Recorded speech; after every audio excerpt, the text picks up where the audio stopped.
Mike Felder. In the Bleachers, at In the Bleachers on Twitter, Sirius XM. You can find him everywhere. It's Felder, the Substack. You should get that. And I hope I'm not taking you away from Australian Open tennis. I know you're a tennis fan, as I am. You and I bond over Gael Monfils and Victoria Azarenka at times. Let's talk about the national championship game a little bit. And I also want your take on at least one of the NFL games over the weekend. I'm ready to rock and roll. Let's go. All right, let's do it. All right. We talked last time previewing the semifinals about matchups. What's the matchup that you think is the most intriguing, Notre Dame and Ohio State? I don't know if it's a player specific. I think it is cover one. And cover one, obviously, that's man coverage with one high safety. And I think that's the most intriguing element here because both teams are going to have problems with that. If you're Notre Dame and you're playing cover one, you have to cover 3 NFL wide receivers. Right. Oh, no, this is going to be hard for us. Yeah. What are we going to do? We got Jeremiah Smith, we have Emeka Egbuka, and we also have Carnell Tate. Wow, this will be hard. And we have to do it every play. So if I'm Ohio State, I throw the ball far. Just throw the ball far. Right. And then you flip it over, and on the other side, and ACC fans will be, they've seen this before. If you play cover one in your Ohio State, let me make sure I don't hit my desk. When you make that turn, receivers here, quarterbacks here, if you're playing man, you turn to the receiver. Where's my back at, Gold? Well, I don't know. My back's to the quarterback. Right. Oh, that's right. Yes. Oh, so your quarterback runs. Right. Okay. Riley Leonard. Yeah. So you can't see what Riley Leonard's doing because your back is to the quarterback, and it's like that's a problem. It doesn't have to be a 50-yard run like Lamar Jackson, but if he gets 7 yards on a 2nd and 6, guess what that is? We call that a first down in my business.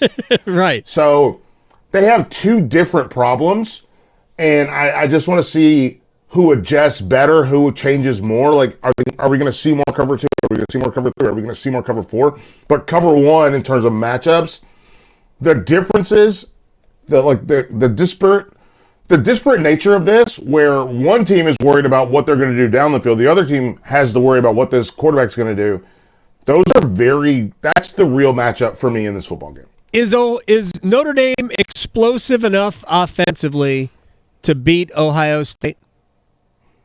Hey, man. I like the fight. What is it? Faison. I like him. I think he's really good. I don't know that they're going to push the ball down the field to him. I think they like him in screens, and they're not going to be that explosive in the screen game. And then you look at, hang on, I want to make sure I get his name right because it's like I get names wrong all the time. You're lucky. You're lucky I got your name right. Great House. I almost called him Godspeed, like Nicolas Cage from The Rock. So, or Goodspeed, excuse me. But Great House. If they can find a way to get Great House open down the field, sure. But let's look at these numbers. Notre Dame's best pass catcher is Great House. Yep. For 484 yards. It's not explosive. Yeah. It's explosive if the defensive back falls down. Yeah, that's not what are we doing? They're not that type of a football team. So they have to find a way to get Love going on the ground. They have to find a way to get Riley Leonard going on the ground, and that's the part that's going to be interesting. Meanwhile, Ohio State, they live on big plays. Right. And if you get big plays early, first quarter, second quarter, all of a sudden you're just looking around like, oh man, what do we do? Here's the thing. Mike Felder is joining us here. Here's the thing. Ohio State blew Oregon out. Yes. They blew them out early, and they were so far out in front, didn't matter. Yes. But last week, they kind of left the door open for Texas. If Ohio State doesn't get the most out of those early moments, Notre Dame is the kind of a team that, they're not. They're sort of comfortable being maybe 10 points down, even 14 points down, and they feel like they still have you. So, Ohio, if we get to the middle of the third quarter and this is a 10-point game, I could argue that Ohio State's kind of in trouble. So I think football is probably it depends on caliber, right? Depends on the caliber of the opponents. But this is probably going to be a 50-minute football game. And by that, what I mean is at 50 minutes, the winner will be decided. And it will either be, oh, we're in a dogfight. We don't know what to do with this. That's Ohio State. Or we're in a dogfight and we love it here.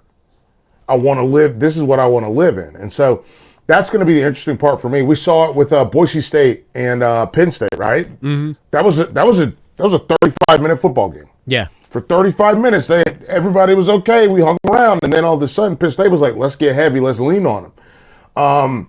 Texas, Ohio State. I thought that one was probably a 45. 50, that was, in the fourth quarter, Ohio State was like, "Let's just come on. Yeah. Let's put this baby to bed. Mom and Dad are tired. Like let's put the baby to bed, and then we can have some alone time."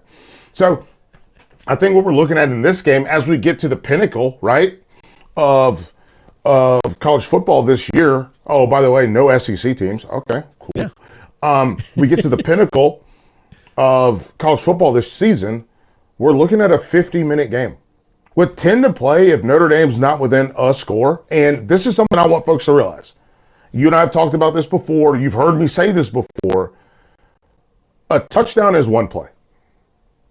If you're explosive. Notre Dame not that explosive. Right. So if you have to go on a 7-play drive, yes, 8-play, 10-play, 12-play drive, yep, all of a sudden you're looking at the time just run off the clock. Yep. And so what are you talking about? Like a 5-minute drive? And you're down by 10? 5-minute drive? Oh no. This is bad. And I think that's why I put it at the 10-minute mark, 50-minute football game. We'll see what happens. They're going to do everything they can. We saw it with Arizona State too, right? They got them to overtime. They stretched Texas to overtime. But it's because they were tight going into that last 10 minutes of the football game. And so this is going to be very interesting to see what this looks like. I mean, if I was a gambling man, I would gamble. I would bet on Ohio State, and I would bet on them keeping the pedal to the metal the whole way down. And Notre Dame putting up a valiant effort. But when we hit that 45, 50-minute mark and Emeka Egbuka catches a 35-yard touchdown pass, yep, you're like, oh, there's nothing we could do with that. Yeah, so that's what I think is going to happen. Yeah, if Notre Dame has to throw, they're trouble. They're going to be in trouble. Mike Felder, it's Felder, the Substack. Go check it out. So I agree with you on that. I'd love to see Notre Dame win it. I am rooting for Notre Dame to get it done. I'm a big Marcus Freeman fan Same. as well. I mean, he's the most – hang on. Is Victoria – is she around? She's right there. Marcus Freeman, the most handsome coach we've ever had. He's up there, yes. Well, hang on, who are you putting over him? Wait a second. We do have Dave Canales here with the Okay, Panthers. we're talking about college. We're talking about college or pro. I'm just saying, I'm saying in general, because this dude, he got the high fade, the cheekbones. He's Great very handsome. complexion. His cheekbones be cheekboning. Like, this dude is, woo! He does have a baby face. Yeah. Oh. And I'll tell you this, he brought a little seasoning to that Notre Dame program. I'm rooting for. Look, I'd love to see him win. I don't think they will, but I'd love to see him win. I love where you brought that. And now I'm trying to think of handsome coaches. There was a time where Cliff Kingsbury was a very handsome coach. I actually think Sean McVay is right up there. Oh, Marcus Freeman, bro. Yeah. But Sean McVay is like a little man. I think D'Amico Ryans is handsome. Yeah, that's a good one. I think D'Amico Ryans is very handsome. He's super buff, too. Yeah, well, so is Marcus Freeman. Yeah, he is. Marcus Freeman's been in the weight room. He lifts with the team. Mike Felder is joining us here on the Adam Gold Show. This is taking a turn.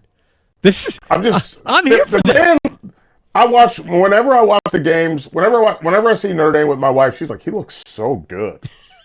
And I'm like, yo, I can tell you what you're not going to do. You're not going when I go to anything with Notre Dame involved, you're not going. We're not going to South Bend. Nope, we're not making that trip. We're crossing that I'm off glad the we bucket moved list. from Chicago. All right, let me get an NFL game from you. Sure. It's easy to say this is about Josh Allen versus Lamar Jackson. I can't recall having two quarterbacks play the position the way they both play the position at this level, have dominated games. They're both the number 1, 2, 3, 4, 5. Derrick Henry is a big part of what Baltimore does. That's what I was going to bring There up. isn't another player on Buffalo that you can say it's about that guy too. It's really about Allen, which is why I would give him the MVP, but I can't argue against Lamar Jackson. The year he's had is just ridiculous. How do you differentiate between these two teams? Derrick Henry. That's what I was going to say. I was ready for the Lamar Jackson, Josh Allen, and ready for. I think Lamar Jackson should get the MVP, but it doesn't matter. Right. Derrick Henry is the difference. And I'll tell you this: my dad is a Steelers fan, like lifelong. Like he grew up in Germany. Okay. Where they used to go to the movie theater, and they got 2 NFL games a week. Steelers, and they got the Cowboys. Oh, wow. He hates the Cowboys, loves the Steelers. And he called me the day after the game, and he was like, what are we doing? Derrick Henry, like, the way he would, like, those guys were falling off Derrick Henry's body and making business decisions. And Derrick Henry makes you make business decisions. He does. And that's the problem. I didn't think Derrick Henry, I'll be honest, I didn't think Derrick Henry was going to be that good in the NFL. I thought he just had a really good offensive line at Alabama, and, we'll go from there. And then he turns out, guess what? He is good. Yeah, Hall of Fame good. Yeah, like this is unbelievable. And I think that he is the difference in this football game. And by the way, once you start to load up the box and worry about Derrick Henry, oh, wow. Do we have a guy named Zay? Is he going to play? I don't know if Zay Flowers is going to play, but they've got other guys. I think he's going to. Like that's the 2 tight ends are great, and Bateman is good enough, and Nelson Aguilar is still Aguilar's still got a little left in the tank. Yeah. I think Zay is going to play.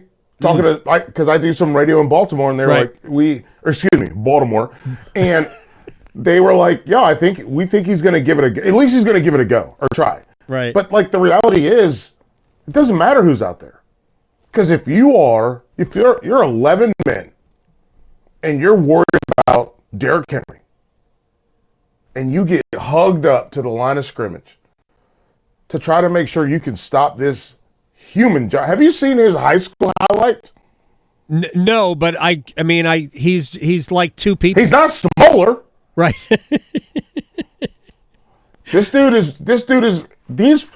playing against people that are trying to get an extracurricular to put on their college resume. Right. And he's destroying them. Yep. So, like, this guy, like, he's smaller probably now than he was in college and in high school. He's more lean. Yeah.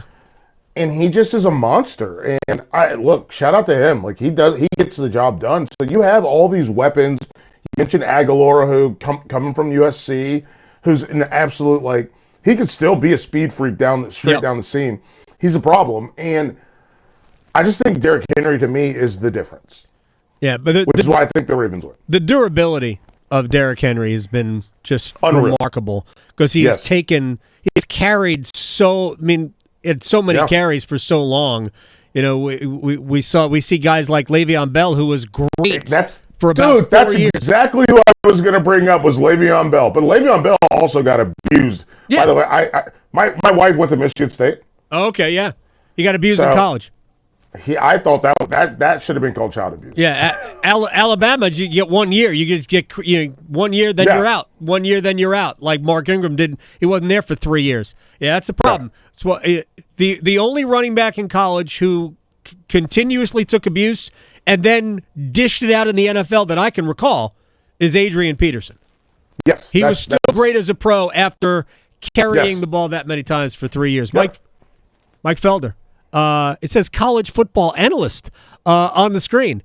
Maven. That's what we want from now on. Football maven. At In the Bleachers on Twitter, the Substack, it's Felder. My friend, I appreciate your time. Enjoy the ball this weekend, and I'll talk to you very soon. Sounds good, man. I cannot wait till Monday so I can get this thing over with.